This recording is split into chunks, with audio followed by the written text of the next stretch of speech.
বন্ধুর বিয়ে ঠিক করতে যেয়ে নিজেই পাত্র হয়ে গেল। আসসালামু আলাইকুম। নর্মাল কুকে সবাইকে স্বাগতম। আশা করি সবাই ভালো আছেন। আমি আলহামদুলিল্লাহ ভালো আছি। আজকে খাসির মাংস কাচ্চি বিরিয়ানি হবে, তো অবশ্যই রেসিপিটা দেখবেন আর ফুল গল্পটা ভিডিওটা দেখবেন, দেখলে ভালো লাগবে। তাই দুই বন্ধু খুবই ভালো ফ্রেন্ড ছিল, ক্লোজ ফ্রেন্ড। তার বাবা একদিন তাকে ডেকে বলল, বাবা তুমি একটা কাজ করতে হবে। তা বললো, কী কাজ আঙ্কেল? বললো, আমার ছেলের জন্য আমার বন্ধুর মেয়েকে ঠিক করছি, কিন্তু ও তো গ্রামে থাকে, কিন্তু আমার ছেলে তো পছন্দ করে না, গ্রামের মেয়ে বিয়ে করবে না।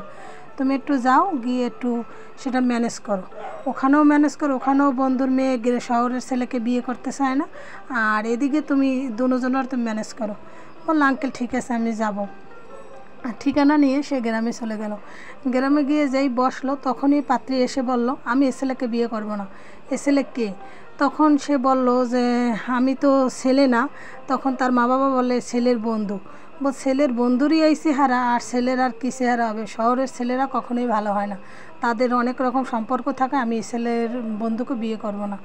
তখন সেই বন্ধু বলল যে আগে আপনি আমাদের সাথে চলেন, দেখেন আমি আসছি কিছুদিনের জন্য, আপনি আমার সাথে যদি থাকেন কিছুদিন বুঝতে পারবেন আমরা শহরের ছেলেরা খারাপ কিনা ভালো, আর আমার বন্ধু এতটা ভালো আপনি চিন্তাও করতে পারবেন না। তখন তার বাবা মাকে বলল যে আঙ্কেল আমি কিছুদিন থাকবো, আমার তো আঙ্কেল পাঠাইছে, আমি আপনার মেয়েকেও রাজি করবো আর আমার বন্ধুকেও আমি রাজি করব। তখন বললো, আচ্ছা তুমি থাকো। তাই বলার পর তারা ওখানে রইলো, আর ওই মেয়ের সঙ্গে গ্রামে ঘুরে বেড়ালো, গ্রাম দেখলো, কিন্তু দেখলো যে মেয়েটা এতটা ভালো আর খুবই ভালো। এখন সে মেয়েটা বলতেছে আমার বন্ধু না খুবই ভালো, আসলে কিন্তু বন্ধুটা কিন্তু ভালো না, নেশাখোর, অনেক বাজে একটা, কিন্তু কি করবে, বেস্ট ফ্রেন্ড আর কথা দেছে। এখন আবার নিজে নিজেও ভাবে যে আমি যে কথা দিলাম, আর আমার এই নতুন যে বন্ধু মেয়েটা অনেক ভালো, মেয়েটা তো আমাকে বিশ্বাস করে, তা আমাকে ঠকানো ঠিক হবে?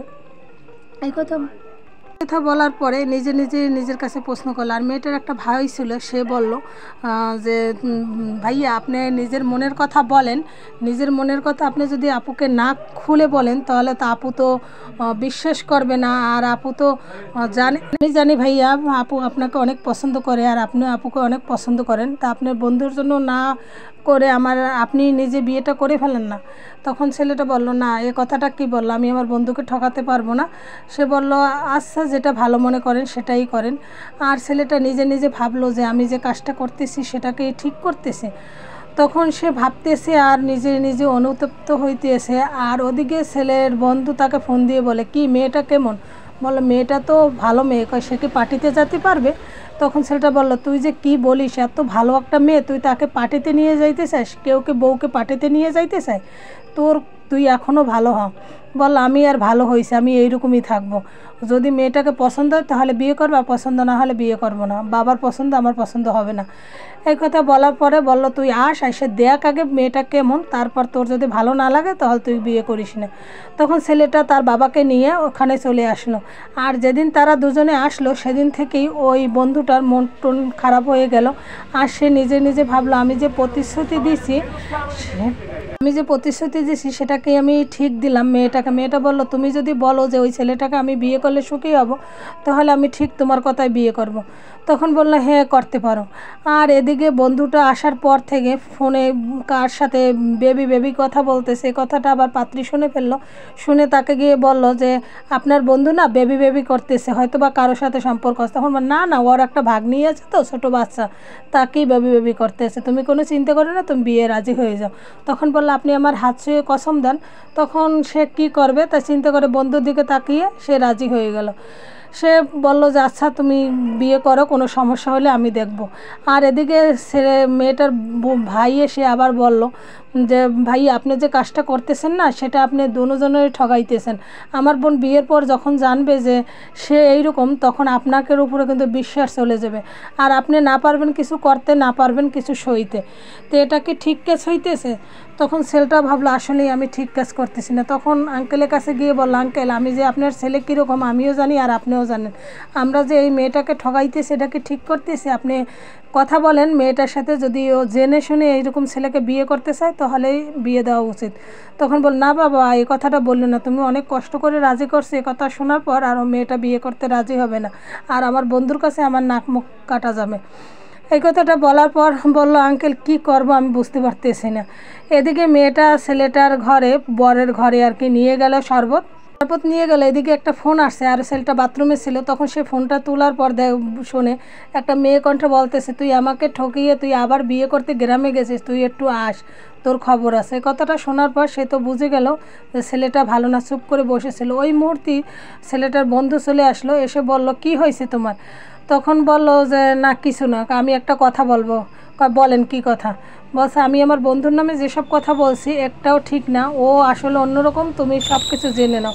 তখন বললো, আমি সব কিছু জানা হয়ে গেছে, সে যে ভালো ছেলে না আমি জানি, আমি এই বিয়েটা করবো না। তখন সবাই মিলে একসাথে আর কি বসলো, বসাবার বললো, বাবা আমি এই ছেলেটাকে বিয়ে করবো না, ছেলেটা ভালো না। আর ওই ছেলেটার গাল পাশে একটা থাপ্পড় মারলো। তখন বললো, আমি এ বিয়ে করবো না, এরকম অসভ্য একটা মেয়েকে। আর মেয়েটা বললো, আমি এ বিয়ে করবো না। এখন মেয়ের বাবা বলতেছে, সবাইকে দাওয়াত দেওয়া হয়ে গেছে, এই মুহূর্তে তুমি যদি বিয়ে না করো তাহলে আমার মান ইজ্জত থাকবে না। তখন পাশ থেকে দাঁড়িয়ে ছোটো ভাই বলে উঠলো যে, বাবা চিন্তা কিসের বলো তো, পাত্র তো ঘরেই আছে, তো বাহিরে আবার বিয়ের জন্য আর তোমার বাণিজ্যে যাবে কেন? তখন কী বলতেছে তুই? বলতেছে, কেন এই ভাইয়াটা আছে না, ভাইয়াটা আপুরে পছন্দ করে, আর আপু ওই ভাইয়াটাকে খুব পছন্দ করে, ওদের দুজনের বিয়ে দিলেই তো হয়। আপু যে ছেলেগুলোকে পছন্দ করে, যে যে কাজগুলো, সে সব কিছু কাজ এই ভাইয়ার কাছে আছে, আর সব কিছু ভাইয়া খুবই ভালো, তার সাথে বিয়ে দাও। তখন তার বাবা তাকে দাবড় দিয়ে বলে, তুই এত কথা বলিস কেন?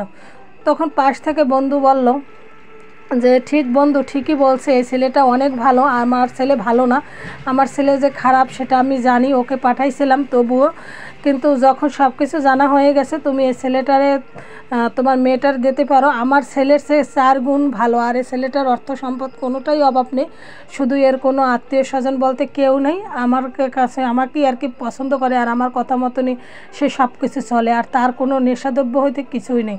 তোমার মেয়ে যাকে পছন্দ করে সে কিন্তু খারাপ না। তখন সে বলল, আচ্ছা ঠিক আছে। তা মেয়েকে জিজ্ঞেস করলো, কি তুমি কি বিয়ের জন্য রাজি? তখন মেয়ে বলল, আপনারা যেটা ভালো মনে করেন সেটা করেন। আর এদিকে ছেলের কাছেও জিজ্ঞেস করলো, কি তুমি কি বিয়ে করতে চাও? সে তখন বলল, আঙ্কেল যেটা ভালো মনে করে সেটাই, আমার কোনো আপত্তি নেই। তারপর তাদের দুজনের বিয়ে দেওয়া হলো, তারা খুব সুখে শান্তিতে কাটতে লাগলো। আর এই গল্পটা থেকে আমরা কি শিখলাম? তা সৎ যে থাকে তার কিন্তু উপহার হিসেবে ভালো কিছুই হয়, আর খারাপ জিনিস সবসময় বর্জন হয়, আজ হোক কাল হোক, কিন্তু জানবি। তা ভিডিওগুলো যদি আপনাদের ভালো লাগে, গল্পগুলো ভালো লাগে, অবশ্যই লাইক কমেন্ট শেয়ার করে পাশেই থাকবেন, বেল বাটনটা অন করে দেবেন, সবার আগে নোটিফিকেশন চলে যাবে। আর যদি বেশি ভালো লাগে আবারও বললাম, শেয়ার করে পাশেই থাকবেন। তাই সবাইকে অসংখ্য ধন্যবাদ জানাই যারা যারা ভিডিওর সঙ্গে ছিলেন। আবারও বলি, সুন্দর সুন্দর ভিডিও আছে, আপনারা অবশ্যই দেখতে পারেন। আমি ডিসক্রিপশন বক্সে লিঙ্ক দিয়ে দেবো, সেখান থেকে আপনারা ঘুরে আসতে পারেন। সুন্দর সুন্দর রেসিপি আছে, যে রেসিপিগুলো দেখলে আপনাদেরকে ভালো লাগবে, আর আপনারা সুন্দর সুন্দর রেসিপিগুলো করে খেতে পারবেন। আর আমার গল্পগুলো অনেকেই পছন্দ করে, সুন্দর সুন্দর কমেন্ট করে, কিন্তু দুঃখের বিষয়ে আমি তাদের কমেন্টগুলো পড়তে পারি না। যখন পড়তে পারবো অবশ্যই কমেন্টের সেই রিপ্লাইগুলো আমি ভিডিওতে বলে দেব। তা আবারও ধন্যবাদ জানিয়ে আমি এখানেই বিদায় নিচ্ছি। সবাই ভিডিওর সঙ্গেই থাকেন, আর এখন কথা বলবো না, মিউজিকের সঙ্গেই থাকেন। সবাই ভালো থাকেন, সুস্থ থাকেন, আমাদের জন্য দোয়া করেন। আসসালামু আলাইকুম।